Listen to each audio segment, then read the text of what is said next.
सूत जी महाराज इस कथा को सुना रहे थे। सोनक्षियों को बड़ा आनंद का अनुभव हो रहा था। वशिष्ठ मुनि ने भगवान अग्नि देवता को पूछा था, प्रभु आप हमें यह बताइए कि आप प्रसन्न कैसे होते हैं। अग्निदेव को पूछा, आपकी प्रसन्नता के बारे में बताएं, आप प्रसन्न कैसे होते हैं। स्वयं भगवान ने कहा कि मेरी 7 जिह्वाएं हैं। अग्नि देवता ने कहा, इसलिए 7 चीज़ें मुझे बहुत प्रिय लगती हैं।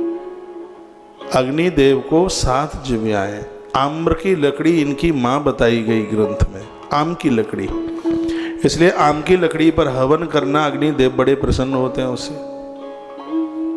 जल को उनका पिता, यूं तो ये धर्मपुत्र हैं, फिर भी जल को इनका पिता माना गया। आम्र लकड़ी को अग्नि देवता के मां के रूप में स्वीकार किया गया। कैसे प्रसन्न होते हैं आप बताइए। तो भगवान ने उन 7 आहुतियों के लिए बात करी थी जो आप कल सुन रहे थे।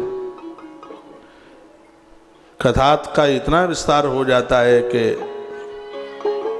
अब जहां मुझे कथा जहां से आज शुरू करनी थी, शुरू से ही वो कथा अब शुरू कर रहा हूं। तो मैंने मुंह में ताला तो डाला नहीं, कुछ न कुछ तो बोल ही रहा था, और जो बोल रहा था वो सब प्रमाणित बोल रहा था। अब जहां से बोलना शुरू कर रहा हूं, कल की कथा वहां विराम दी थी।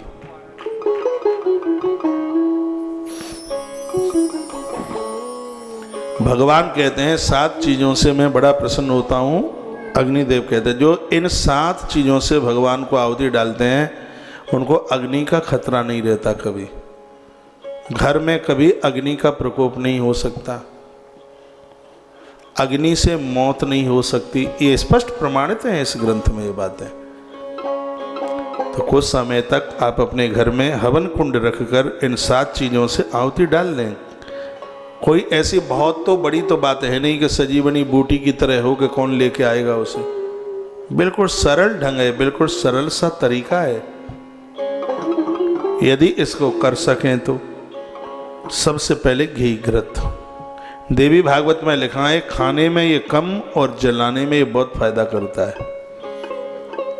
और याद रखना, जिस घर में घी की जोत नहीं जलाई जाती है, गरुड़ पुराण में लिखा है, जिस घर में घृत की जोत नहीं जलाई जाती, जिस घर में कभी भी यज्ञ कर्म नहीं हुए, ऐसे घर में पूर्वज पितर लोग हमेशा रुष्ट रहते हैं।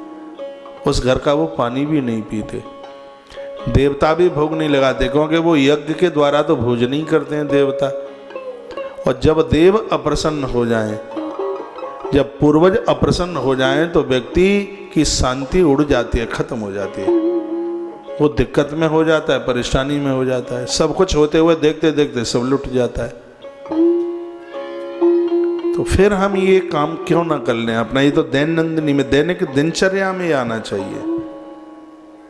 आप रोज मत कीजिए हवन, 8 दिन में कर लो, 15 दिन में कर लो, महीने में कर लो। एक दिया जलाने में क्या दिक्कत है, कौन सी दिक्कत है, कुछ भी नहीं है। शायद आपको ध्यान हो, मैंने किसी पुराण की कथा में निवेदन किया है कि महादेव बाबा के ऊपर 1000 लोटा चढ़ाने से जितना कुछ मिलता है, मंदिर में एक दिया जलाने से उतना प्राप्त हो जाता है। इसी व्यासपीठ से एक दिन मैंने बोला है किसी कथा में।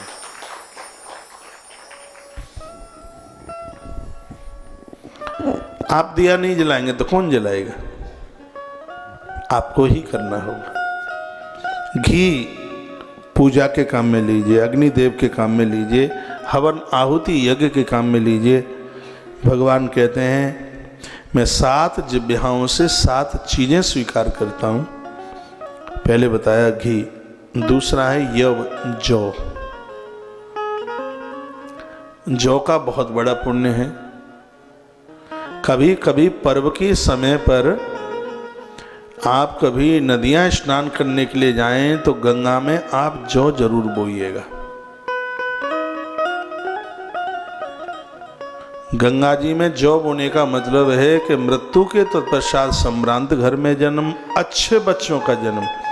आपने यदि कभी सुना हो, ये कहावत में भी आ गया है, जिनके बच्चे शालीन होते हैं, सभ्य होते हैं, सुशील होते हैं, जिनके घर में बहुएं बहुत अच्छी आती हैं, झगड़ा बगड़ा नहीं होता, तो उन माताओं को एक सहेली कहती है रामकली जी जी तू तो बड़ी भाग्यशालिनी है, ऐसा लगता है कि तू तो गंगा में जॉब होके आई है, गंगा में जॉब होने के परिणाम ही है ये।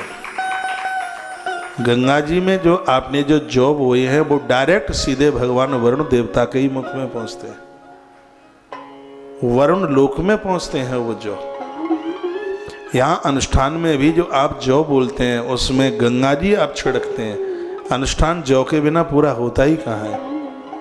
बहुत बड़ा दर्शन है जौ का, बड़ी बड़ी बीमारियों को भी जौ खत्म करता है। हवन सामग्री पूरी नहीं मानी जाती जौ के बिना। आप बाजारू सामग्रियाँ ज़्यादा यूज करते हैं, उसमें पतुआ होते हैं और क्या होता है बाजार की पतुआ जानो, पत्ता पिसे पिसाए होते हैं और क्या है उसमें। अब पतो ही ना है कि बबूल के हैं कि पाखर के हैं कि बेरिया के हैं, मतलब सस्ते तो सस्ते होंगे, रुपया 98 किलो मिले भी होंगे को हैं, क्या होगा उसमें। हवन सामग्री कभी अपने हाथों से बनाइए। तुलसी वन आश्रम में बहुत हवन सामग्री हाथों से बना बना के भेजी।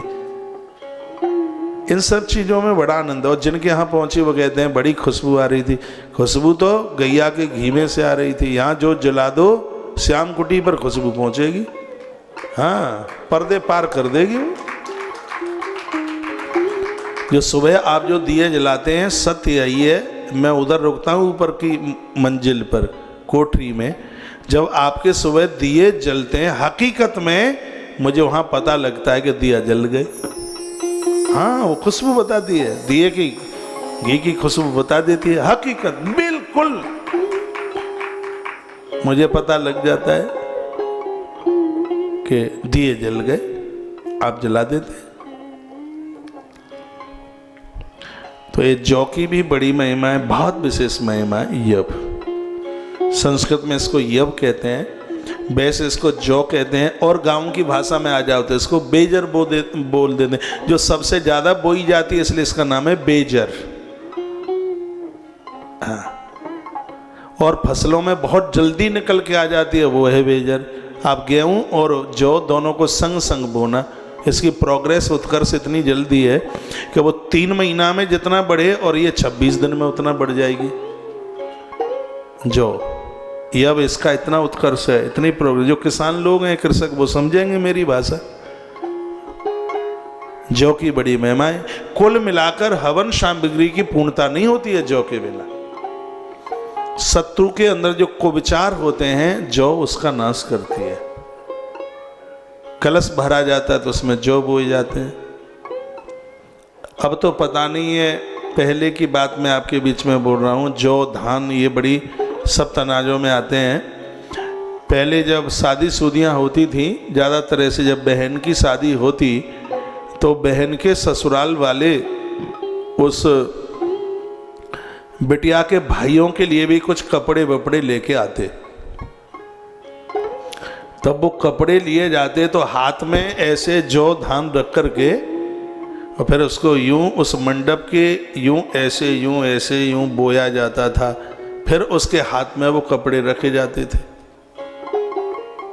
अरे पतो है तो गर्दन तो हलाओ कछू, यूं लगे कि माटी के डेल बैठे हैं।